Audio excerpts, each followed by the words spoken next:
আমি বিশ্বাস করি আল্লাহ ছাড়া আর পৃথিবীতে আমার আর কেউ নেই। আল্লাহর উপর ভরসা করে রাখলে না সব কিছুই হয়। এই তো দেখুন না, আজকে কয়দিন ধরে ঘরে বাজার নাই। কেউ কি এসে বলে গেছে কি রে তুই কি খেয়েছিস, তুই কি তোর ঘরে কি বাজার আছে? কেউ বলবে না, একমাত্র উপর আল্লাহই জানে। আর সাহায্য চাইলে আল্লাহর কাছেই চাওয়াটাই ভালো, মানুষের কাছে না। মানুষের কাছে চাইলে আরও ছোট হতে হয়, অনেকটাই খারাপ লাগে। তাই আল্লাহর কাছেই চাওয়াটা ভালো। তো সকাল সকাল ঘুম থেকে উঠেই নাস্তা পানি করে বেরিয়ে গিয়েছিলাম বাজার আনার জন্য। আজকে কয়দিন ধরে ঘরে বাজার নেই, একদমই রান্নাবান্না করতে পারতেছি না। যেটা আছিল সেটা দিয়েই এই কয়দিন চালিয়েছি। আর এখন এই তো আলহামদুলিল্লাহ বাজার করে নিয়ে আসছি। আব্রাব্বু বাজারে টাকা দিয়েছে, তো আমি আজকে বাজারটা করে আসছি। আব্রাব্বু যেহেতু একটু ব্যস্ত, তাই তিনি আর বাজার করতে পারেনি। যাই হোক, তেলাপিয়া মাছ এনেছি, সবজি এনেছি, আর এই তো এই ছোটো মাছগুলো এনেছি ঝাটকা।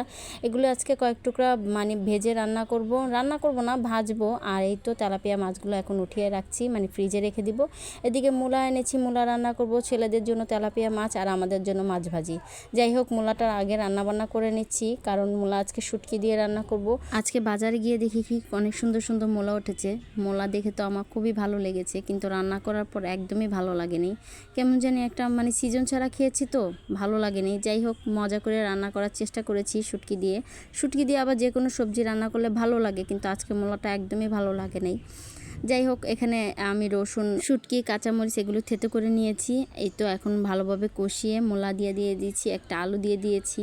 ভাবছিলাম যে অনেকটাই মজা করে খাবো, কিন্তু একটুও ভালো লাগে নাই। মূলার তরকারিটা কেমন জানি লেগেছে, কিন্তু শুটকি গ্রানটা ভালোই আসছে। যেহেতু এখানে 2 পদের শুটকি দিয়েছি হলো আপনার ফেওয়া শুটকি, আর দিয়েছি সুরি শুটকি। যাই হোক, মূলা তরকারিটা হয়ে গেছে, লাস্টে একটু ধনিয়া পাতা দিয়ে দিয়েছি। আর এই তো আমার শুটকিটাও হয়ে গেছে, এখন মাছ ভাজি করে নিব। সবাই অনেক বড় বড় কথাই বলতে পারে, কিন্তু অভাবের সময় বা কাজের সময় কেউই সামনে আগাতে পারে না। সবাই দূরে থেকে অনেকটাই এটা করস কেন, ওটা করস কেন সেটা বলতে পারে, কিন্তু কেউ সাহায্য বেলায় এক পাও আগাতে চায় না। যাই হোক, আমি কারোর থেকে সাহায্য চাই না সত্যি কথা বলতে, কারণ আমার কেমন যেন একটা লজ্জা করে মানুষের থেকে বলতে যে আমার ঘরে চাল নাই, বাজার নাই।